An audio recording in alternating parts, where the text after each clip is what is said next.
April 9th, 2024 Town Council meeting to order at 6:01. Mayor Mark Sukup, Here. Mayor Pro Tem Brett Hansen, Attending. Council Member Lisa Lake, here. Council Member Robert Axmacher, Council Member Luke Wagner. Here. All right. Would everybody like to stand and we'll say the Pledge of Allegiance? Pledge allegiance to the flag of the United States of America and to the republic for which it stands, one nation, under God, indivisible, with liberty and justice for all. Thank you. Any amendments, Aaron? Nope. Public comments? Liz? Dan Cripple submitted written comments. Okay, thank you. And I think everybody got those.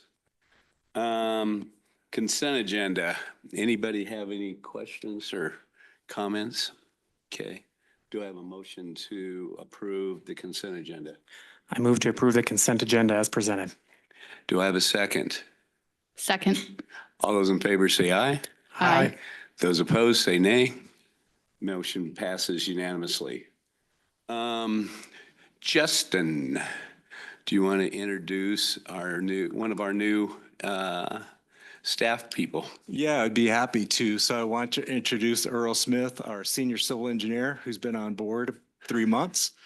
And one of the unique qualities he has is he has a lot of experience, not only engineering, but facilities. So you'll see him later on the facilities master plan. So we put his expertise to use right away. So anyway, I'll let Earl kind of just give a quick introduction for himself too here. Oh, yeah. More people here. Let me get out of the way. If you know me, nothing's usually very brief, so. Hi, again, Earl Smith, senior civil engineer. I've been here about 3 months. I'm a native Coloradoan, CSU graduate. Spent probably 30-some years in municipal government. Most recently, I spent about 5 years at PSD building new schools. So I live in Fort Collins, been in the area for quite a few years. So really enjoying my first 3 months here. So hopefully it'll continue. Thank you. Thanks, Justin. Reports. I think I'll go ahead and take off first. I'm going to talk more today than I talked, I think, the last 2 years. Sorry. But what I'd like to do is thank a number of people. This is, as everyone knows, is my last meeting as mayor. And I've had so much positive input that I feel compelled to thank a number of people. The first one is a big, huge group, is the town residents.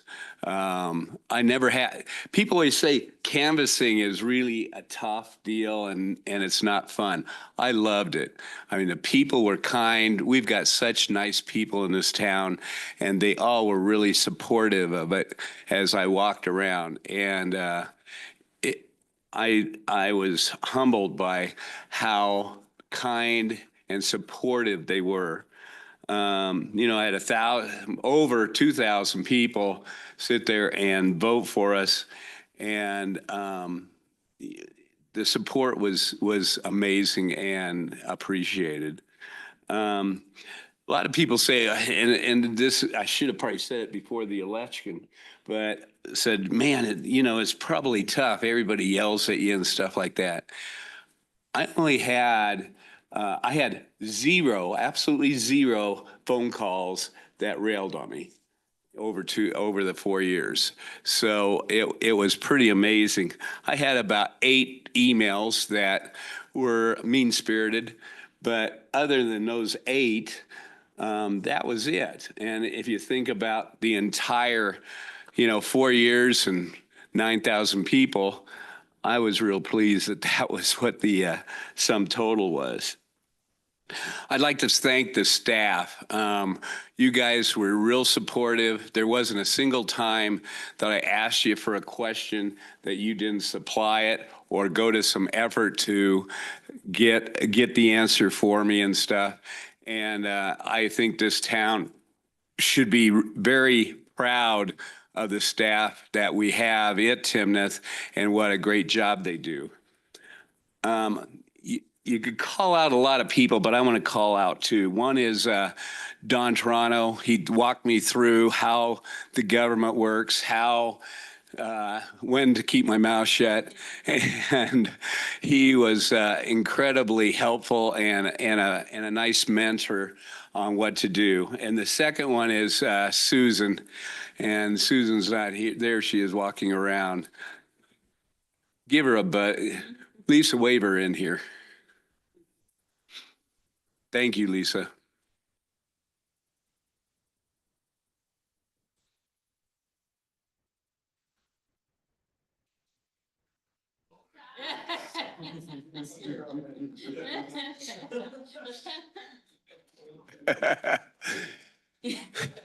Hey, Susan, I'd like to thank you for how incredibly good you run your section of this town. You know, that you're the heart and soul, I think, of the town. You bring us all of the things that are important, and a lot of towns don't have a soul. You're our soul, and I appreciate you tremendously. Thank you.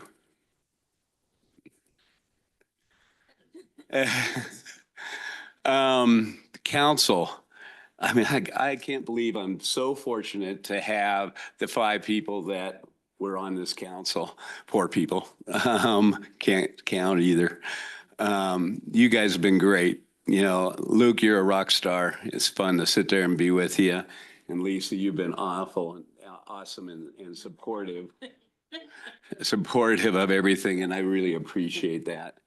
And Brett, I appreciate your intelligence and how hard you worked to make sure we always came up with the right answer. And I appreciated you having my back a few times, and I really appreciate all of that. And so from bottom of my heart, Council, you guys were rock stars, and thank you. And lastly, I'd like to thank my family. They all canvassed with me, my 3 kids and my wife. And she got,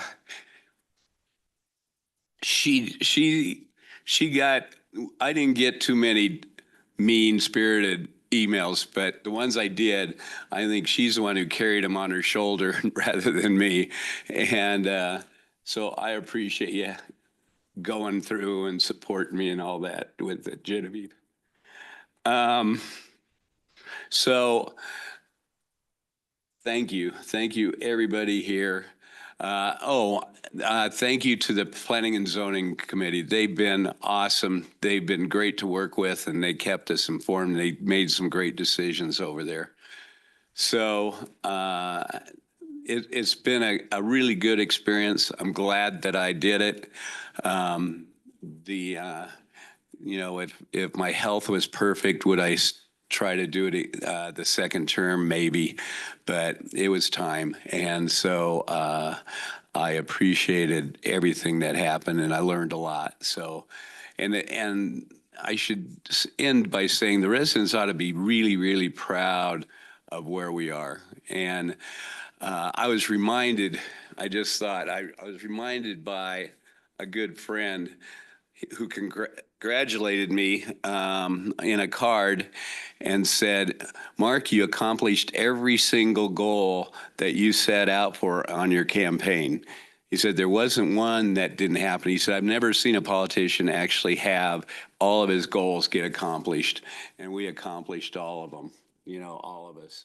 So, you know, we saved the town millions, not tens of thousands. We saved it millions with it, and with Lisa's help, and that our events were awesome. They got better and better each time, and so thank you guys for doing that, Callie and Kim. And so it was, we got a 24/7 or soon to have 24/7 police force. And that was pretty neat and to be able to get through and done. And you know, we saved $1.3 million in just one spot with the loan and getting it refinanced. So thank you. Anybody else? Pardon? All right. I'll say. Oh, yes. So I just also want to give a thank you to all the same people Mark did. Even Mark's wife, I'll thank you as well, because all of our families definitely put up with some time away from us and things like that. As you all know, at this point, I ran for reelection this last go round and did not receive that seat. And I want to just congratulate Bill and Jeremy on receiving those spots on the council. And I have definitely enjoyed my time on council. There's times where it's a struggle, but there's so much positive outcome from all of it. And I think when Mark mentioned all the community members, I would agree that very seldom did I receive any kind of negative or hateful kinds of comments. And that's just a testament to all of the community members, as well as all of the great work that the town staff and council have done over the last 6 years that I've been on council. So thank you. Great. Okay. Resolution number 31, Series 2024, a resolution approving the Timnath Trail at Riverbend easement vacation. Mayor, this is a public hearing. I know, was but it told- doesn't- We don't do the public hearing till after Okay. Kevin talks. Thank you. Kevin. Jumped the gun a little bit. Thank you, Mayor. So as you mentioned, this is a resolution for a portion of the Timnath Trail or Pooter Trail easement vacation within the Timnath Trail apartment complex. So just a quick brief history. When the Riverbend subdivision was platted back in 2015, there was a trail easement dedicated at that time for the location of the Pooter River Trail. When the Timnath Trail Apartments Phase 1 and then ultimately Phase 2 got constructed, that left the Pooter River Trail that would then ultimately go through the middle of that complex. With Phase 2 of the development, they actually rerouted the Pooter River Trail to go along what was County Road 3F on the west side of their Phase 2, which is kind of on the left side of your aerial here, thus not needing that original easement for the Pooter River Trail. If you do recall, back in September of 2023, just last year, we removed the easement that was on the north side of this that went east-west on the north side of their Phase 2. So this kind of left this out there on an island as an easement that really had no connectivity to anything else. The trail will still stay in its form. It just won't be known as the Pooter River Trail. Planning Commission saw this action at their March 19th and recommended approval by 5-0 vote. With that, I will answer any questions you all have. Anybody? Okay. Lizzie, do we have anybody on public Yes, comment? no, I You know guess. what? You know what? I have done it. I have got the wrong thing turned around so many times, Lizzie. It's I'm better glad that it earlier was than finally late. somebody other than just me. I would have not want to be the one to make that mistake, but I guess that's how I learned. I will open the public hearing at 6:15. No public comments. I will close the public hearing at 6:15. Okay. All right. Do I have a motion to approve resolution number 31, series 2024, a resolution approving the Timnath Trail at Riverbend easement vacation? I move to approve resolution number 31, series 2024, a resolution approving the Timnath Trail at Riverbend easement vacation. Do I have a second? Second. Discussion. All those in favor say aye. Aye. All those opposed say nay. Resolution passes unanimously. Resolution number 32, Series 2024, a resolution approving the contract with Arthur Gensler and Associates for Facilities Master Planning Services. Thank you. Oh, Good evening. pardon? Good evening. Thank you. Good evening. It's my pleasure to present to you this evening for your consideration an award of an agreement for the professional or facilities master planning services. Per the city's or the town's purchasing policies, an RFP was issued soliciting those services back in February of this year. We did receive 7 proposals in response to that solicitation. All 7 of those were considered to be acceptable proposals. A selection committee made up of Parks and Rec and Public Works staff members completed an independent review of those 7 proposals. We considered their background and experience, specific facility master planning experience, their project approach, and fees. Out of that review process, Gensler and Associates was ranked as the top firm and is therefore recommended for award of the project. The Facilities Master Plan project is made up of 2 components. One is the Facilities Master Plan. The second component is a Facilities Condition Assessment. So as part of the Facilities Master Plan, we will look at all 3 of our main facilities, this building, the new PD building, and 4800 Goodman. In the near term, we're going to look at how we utilize those facilities now and how those would be utilized in the future as the town grows. The facility condition assessment will also look at those facilities. We'll look at all of the systems, the infrastructure, and determine the condition of those assets. And that will help us plan for the future as we need to replace everything. One of the challenges we face is that so many of our facilities or assets are brand new, which means they're also going to age at about the same rate, and they potentially could fail at the same time. So we need to plan for that replacement out in the future. So facility condition assessment will help us do that. So I'd be glad to answer any questions. Luke. I guess I have a general question. So we're talking about the facilities master plan, and maybe this is a question for maybe Aaron, I don't know, but have we planned within the capital projects, like our 5-year plan? Are we tying that to this, or how's our capital plan going to tie back to this facilities master plan? Well, I think we would certainly take the recommendations that come out of this plan and incorporate those into the CIP. As Earl just commented, many of our facilities are still pretty new, so I don't think we have anything that's going to necessarily jump in the next 5 years. But to Earl's point, now is the best time to be preparing for those things. The other aspect of this plan would be to identify future needs. For example, this building is filling up quickly, and so it may ultimately need an expansion. That's part of what the assessment will entail. And so then it would be probably added to the CIP, of course, at the council's discretion.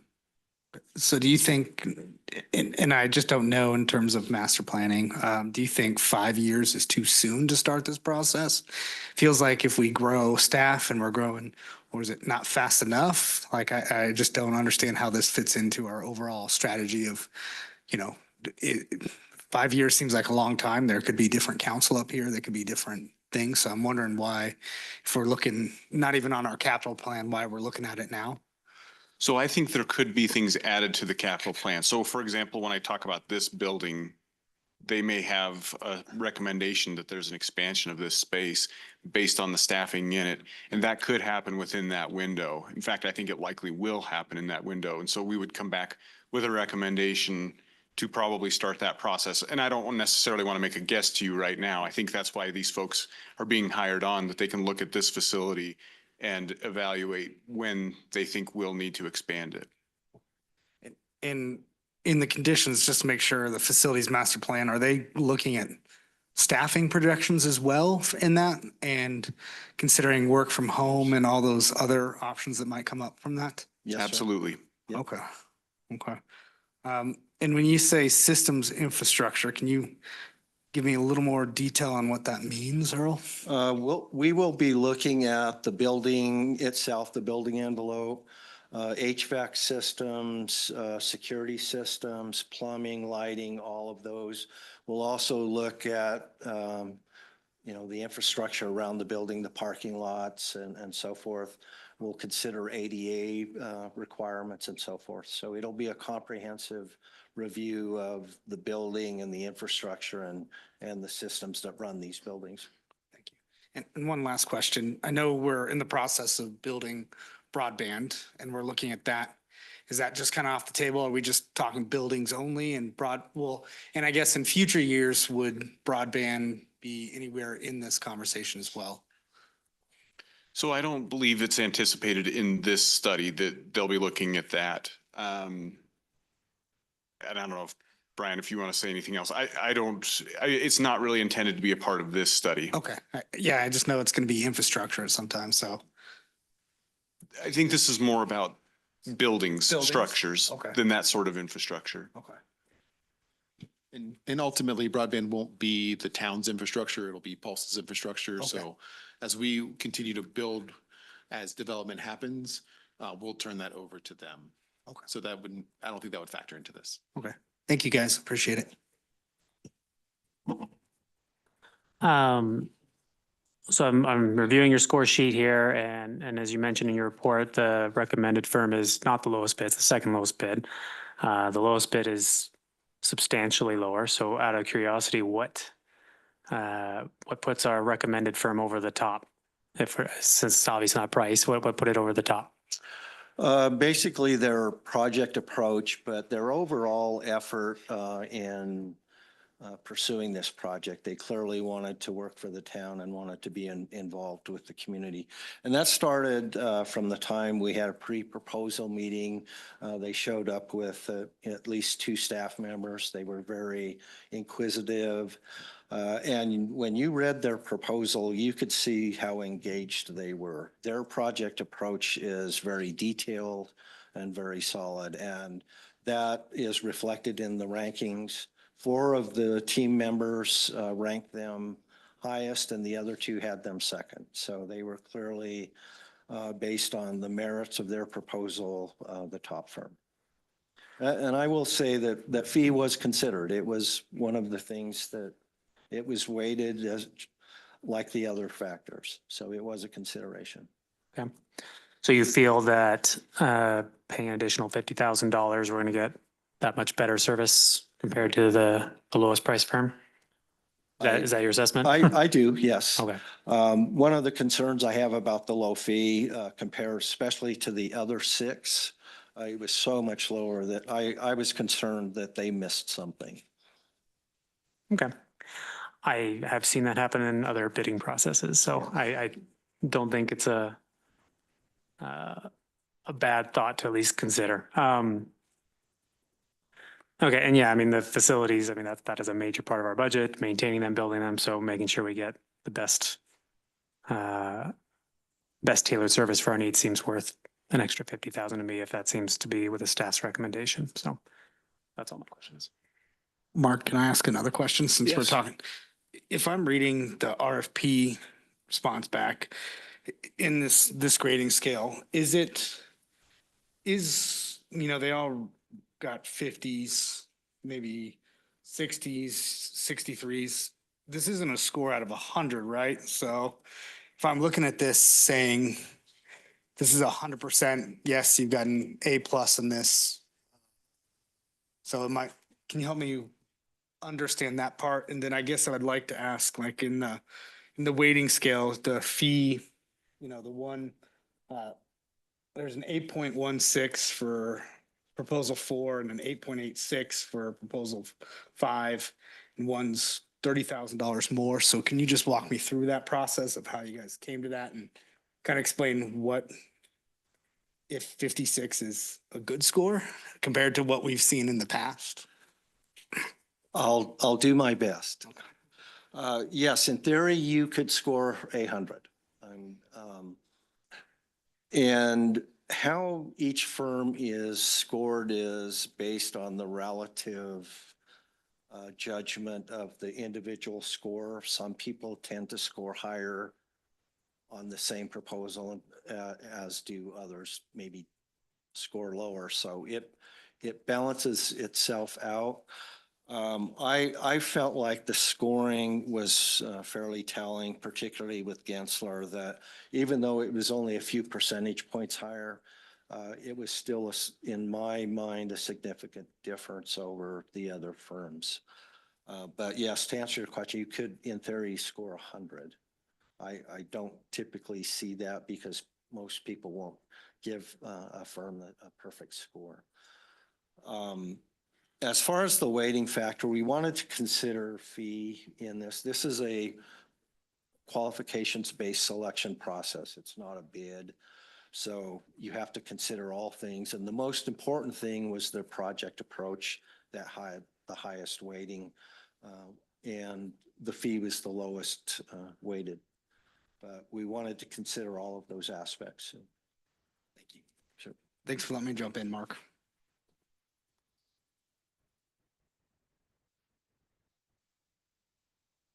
Since Mark's talking, I'm just going to pipe in because Robert's not here, but I'm thinking he would be very happy that there were 7 proposals.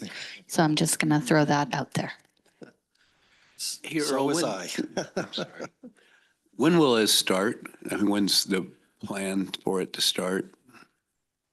Tentative schedule, it will start later this month. We have to finish the contracting process to make sure we have all the signatures in place and all the documentation, but we should have a kickoff meeting here within the next couple of weeks and get things rolling. And then when completion? Sometime in early September. The schedule is 5 months long based on their proposal. It could be shorter than that. It could lengthen out a little bit depending on how well the project goes, but at this point it's 5 months long. Okay. Anybody else? Okay. All right. Do I have a motion to approve a resolution? Let's see, resolution number 32, series 2024, a resolution approving the contract with M. Arthur Gensler and Associates for Facilities Master Planning Services. I move to approve resolution number 32, series 2024, a resolution approving the contract with M. Arthur Gensler Jr. and Associates, Inc. for facilities. Do I have a Master Planning second? Service, sorry. Oops, Sorry, it was on the next page. did somebody say second? Second. Okay. Discussion? Okay, all those in favor of resolution number 32, series 2024, a resolution approving the contract with M. Arthur Gensler Jr. and Associates, Inc. for Facilities Master Planning Services, say aye. Aye. All those opposed say nay. The resolution passes unanimously. 6C, resolution number 33, series 2024, a resolution regarding school district boundaries. Thank you. So this is a resolution that was proposed at the last council meeting that we had by Councilmember Hansen. And the Poudre School District RE has come out with some proposed options for changing the boundaries of the schools as to which is your feeder home school. And the packet includes their 3 original proposals that were, there was a schedule A1 and A2, Schedule B and Schedule C. And those have, some of them have changes that would have some children who live within the boundaries of Timnath moving to schools that are not within the boundaries of Timnath. So this resolution would express the town's recommendations that the school district reconsider those proposals, which have not been formally adopted. They are under consideration, and the school district at this point has been having community meetings to receive feedback on those proposals. But it expresses the town council's opinion that there's a great benefit to having students go to their neighborhood schools and to schools within the boundaries of Timnath. And then if Councilmember Hanson wants to add anything else, welcome that. Sure. First of all, thank you, Carolyn, for helping me to get the final language out and down in the proposed resolution. The main points that I tried to hit in it were really a reflection of the points I was seeing brought up by the community at large, both at the listening sessions I was attending and then all the online discussions.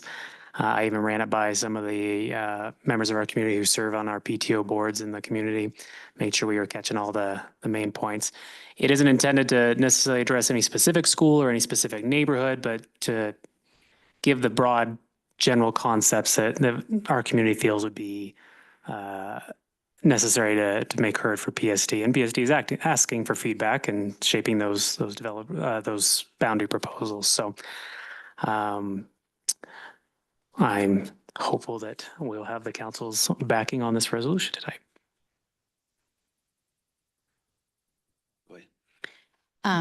So I will very much be supporting this, but I just wanted to add a couple other points for anyone who's listening today.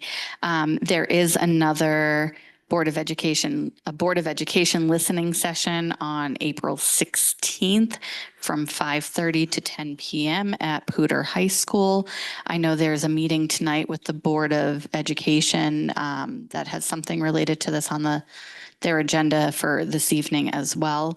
But just encouraging people to get out there and make their voices heard for this as well.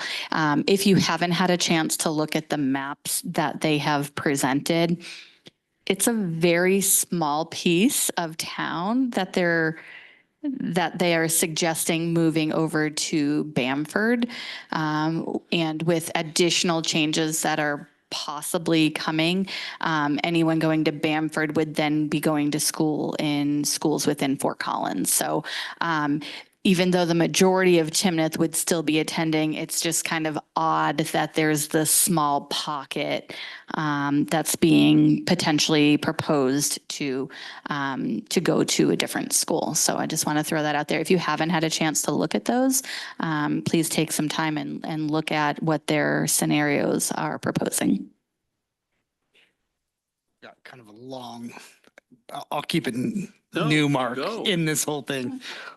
So I was a PSD student. I attended Warner Elementary, Cruz Elementary, Preston, and then Fort Collins High School. In 2012, my wife and I moved back to Northern Colorado because we wanted our kids to attend PSD. This was the decision that we made, and we knew where we wanted our kids. In 2016, we moved out to Timnath because first and foremost, it was a family-oriented community. Our second decision in where we moved was based on sending our kids to Bethke. I absolutely believe it's a top-tier school and one of the best principals in the district. So we were excited. We knew that there was plans to build a middle high in Timnath. And the idea of keeping our kids completely in Timnath through all their education was really important to us. And I think that's something that many residents are saying, and that's the purpose of this, is that, you know, we are a community and we want to keep our kids here. And I think in terms of considerations, Timnath is a smaller community than, say, Fort Collins. And moving our kids outside of our community is going to have a greater impact to our community than other surrounding communities. And I really do think it'll affect the well-being of our kids. We're talking here commute times. So in some of these plans that Lisa mentioned, they're going to Bamford, they're going to Preston, they're going to Lincoln.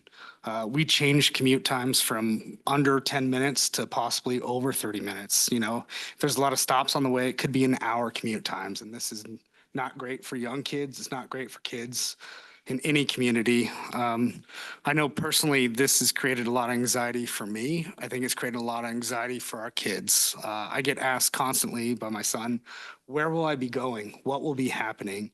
So I think that going through this process has created anxiety not only within our community, but the entire district.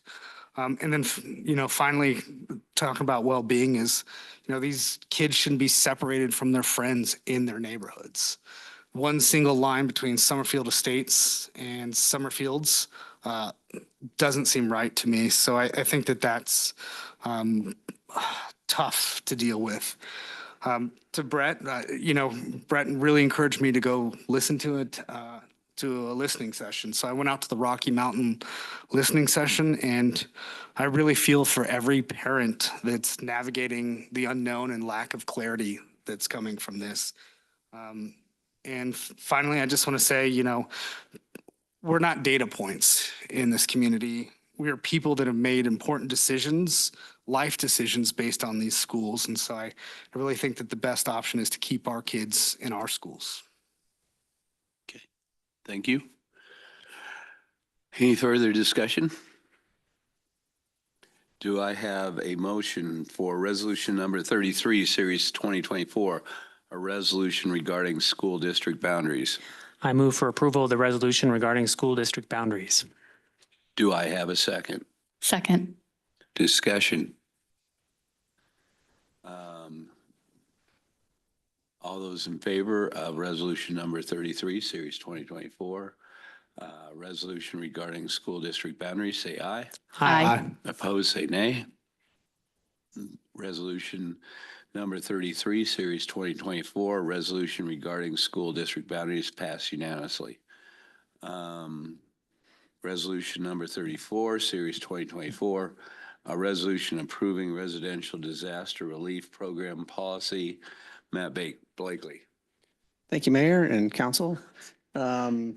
This we talked about at the March 26th meeting in pretty good detail. We heard a few recommendations at that meeting and incorporated a few of those items in here, specifically Councilmember Mayor Pro Tem Hansen actually brought up a couple of points that we put into the intent portion of the policy to try to address a couple of the things that were hot topics.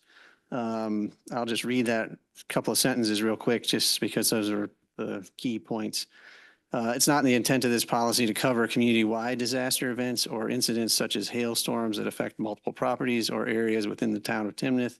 Instead, the program is designed to address unforeseen individual disasters specific to a property within the town of Timnath town boundary, such as a home burning down or a tree falling on a house. So the purpose of this policy really is for those folks that have suffered some kind of disaster or calamity, and to provide a little relief. And the relief would be focused on a waiver of the Timnath, a portion up to a portion of the Timnath use tax. So that's the tax that would be on the materials associated with rebuilding the home or the damaged portion of the structure. So that waiver is actually just a reduction of what they would have to pay the town. So the town's not actually writing any checks, or there's no exchange. It's just a reduction in their cost to build, and it's in the permitting process. So there's a lot more details in the policy that we went through. Happy to answer questions or go into more detail if you'd like to hear more details about some of the other things. So keeping it brief on that. No, you did great. I'll just make a couple comments. This one's a tough one to me, and I'm going to go bottom line on why I'm going to vote the way I did, but or will.